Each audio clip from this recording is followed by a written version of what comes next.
மக்களே, have nice day.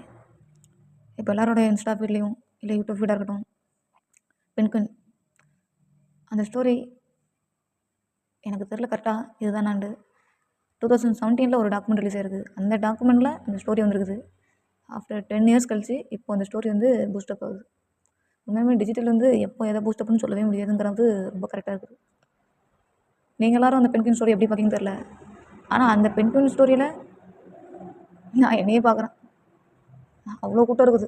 அந்த அந்த கூட்டத்தில் வந்து ஒரே ஒரு ஆள் தனியாக எங்கிட்ட போகிறான் எதை தேடி. எதுக்கு போகுது அந்த பெண்குயின் மட்டும் என்னன்னா அதில் என்ன பார்க்குறேன் அப்படின்னா, மொத்தமாக ஒரு பெண்குயின் கூட்டம் இருக்குது. எல்லாம் ஒரு வேலையில் நின்றுட்டு இருக்குது. ஒன்று மட்டும் ஏதோ வேணுண்டு மலையை நோக்கி போயிட்டே இருக்குது. அது அந்த நிமிஷத்தில் அது என்ன யோசிச்சிருக்கோம்? சாப்பாடு யோசிச்சிருக்குமா? அங்கே போனால் நம்ம சந்தோஷமாக இருக்க முடியும் யோசிச்சிருக்குமா? இல்லை இந்த கூட்டத்தில் இருக்கிறது வேணாம், நம்ம எதுவும் கூட இருந்துட்டு என்ன யோசிச்சிருக்கோம் அந்த மனசுக்குள்ளே? அதுக்குன்னு ஒரு மனசு கண்டிப்பாக இருக்கும். அந்த மனசுக்குள்ளே அது என்ன யோசிச்சிருக்கும் எனக்கு தெரில. ஆனால் அதை பார்க்கும்போது எனக்கு நான் பர்சனலாக ஃபீல் என்ன பண்ணுறேன்னா, மொதல் விஷயம் முக்கியமான விஷயம் ஏன்னா நான் என்னோட என்னோட என்னோட மொத்த மனசுமே அதை எடுத்துக்கிட்டு போகுது. உண்மை சொல்லப்போனால் எப்படி அப்படின்னா, என்னோட பிரெயின் அந்த கூட்டத்தில் இருக்குது, ஆனால் என்னோடய சோல் அங்கே போயிட்டுருக்குது அப்படி சொல்லலாம். உடம்பு மட்டும்தான் அந்த கூட்டத்தோடு இருக்குது. உண்மையான இப்போ நம்ம 10 பேர் கூட நான் இருக்கிறேன் அப்படின்னா, அந்த 10 பேர் கூட என்னோடய பேருக்கு ஷோகேஸ் பீஸ் மாதிரி ஒரு 10 பேர் கூட நான் இருப்பேன். ஆனால் என்னோடய உயிர், அதாச்சும் என்னோடய ஜீவன், என்னோட இதயம் எல்லாம் அங்கே தான் இருக்குதுன்னு தெரியுமா? அந்த மாதிரி எனக்கு இது பார்க்கும்போது தோணுது. என்ன என்னால் டேரெக்டாக போக முடியாது, ஆனால் அது டேரெக்டாக போதும், அவ்வளோதான் வித்தியாசம். அது என்ன யோசிச்சு அங்கே விறுவிறுன்னு ஓடுன்னு தெரில. ஆனால் அந்தளவுக்கு மோசமான நிலமை தான் இப்போ என் நிலமை கூட. நம்மள இருக்கிற நிறைய பேரோட நிலமே அதுதான்.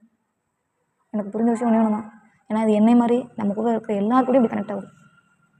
எனக்கு அப்படியே அதை பார்த்த உடனே டக்குன்னு இது என்னை மாதிரி இருக்கடா, நம்மளும் எல்லாத்தையும் இப்படி போட்டுட்டு ஓடிடலாமோ உண்டு. நான் அது பெண்குயின் அது ஓடிட்டு, ஆனால் என்னால் அப்படி போட்டுட்டு ஓட முடியல.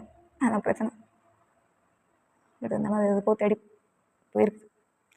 அது தேடினது கிடச்சிட்டா கிடைக்கலன்னு கூட தெரில. அந்த பெண்குயின் மாதிரி தான் நம்ம வாழ்க்கையும். இது இப்போ நிறைய இந்த இதில் மோட்டிவேஷனாக பயங்கரமாக இதாகுது.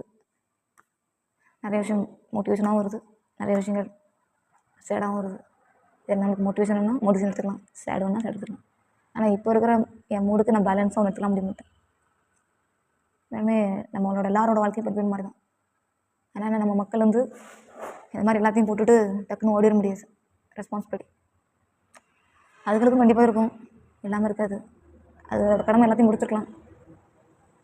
ஆனால் அது எனக்கு தெரிஞ்சு அதை பார்க்கும்போது எனக்கு தெரிஞ்சு ஒன்று சொன்னாங்க, வருத்தத்தோட உச்சக்கட்டத்தோட விரத்தியில் அதை அப்படியே அங்கிட்டு ஓடுது. அது மட்டும் தான் தெரியுது. இனிமே மக்களே, மோட்டிவேஷன்னா எப்படி எடுத்துக்கலாம், யார் என்ன வேணால் சொல்லட்டும், பண்ணட்டும், நம்மளை பார்க்கட்டும், இல்லை பார்க்காம இருக்கட்டும்.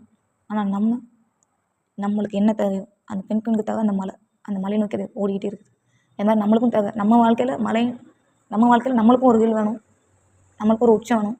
அந்த உச்சம் நமக்கு என்னவா இருக்கணும், நம்ம எந்த இடத்துல இருக்கணுமோ அதை தேடி நம்மளும் நம்ம பயணங்களை வச்சுக்கிட்டு போயிட்டே இருப்போம் அந்த பெண்குயின் மாதிரி கரெக்டாக. ஓகே மக்களே, பாய்.